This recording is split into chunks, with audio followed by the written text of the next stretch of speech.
আপনি মহান ব্যক্তি হয়ে গেছেন, আপনি এত মহান যে আপনি যা বলবেন ওটি আইন।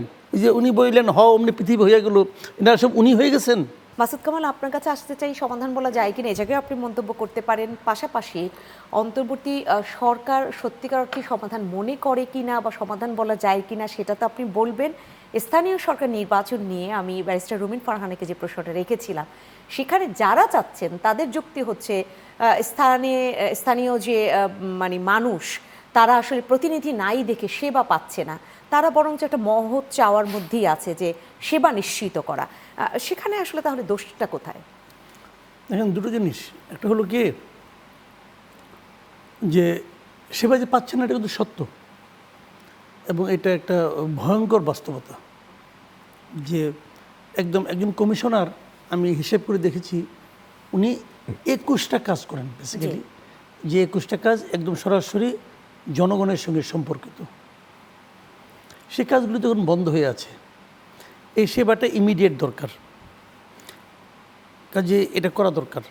এখন আমার প্রশ্নটা হলো কি, এটা যে করা দরকার, এই কাজটা করার জন্য তো কমিশনারগুলি ছিল, তাদেরকে আপনি একটা সিগনেচার দিয়ে সরাই দিলেন কেন?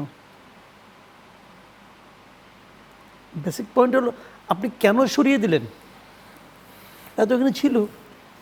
কিন্তু তারা কাদের প্রতিনিধিত্ব করতেন? জনগণের প্রতিনিধিত্ব করতেন, ঠিক আছে, তারা জনগণের প্রতিনিধিত্ব করতেন না, তাহলে ইউপি চেয়ারম্যান যারা আছে তারা কাদের প্রতিনিধিত্ব করছেন? এখনও তো ইউপি চেয়ারম্যানগুলি আছে, এবং ইউপি চেয়ারম্যানরা নৌকা মার্কা নিয়ে পাশ করেছে। ইউপি চেয়ারম্যানের নৌকা মার্কা নিয়ে পাশ করেছে, দলীয় প্রতীক নিয়ে পাশ করেছে।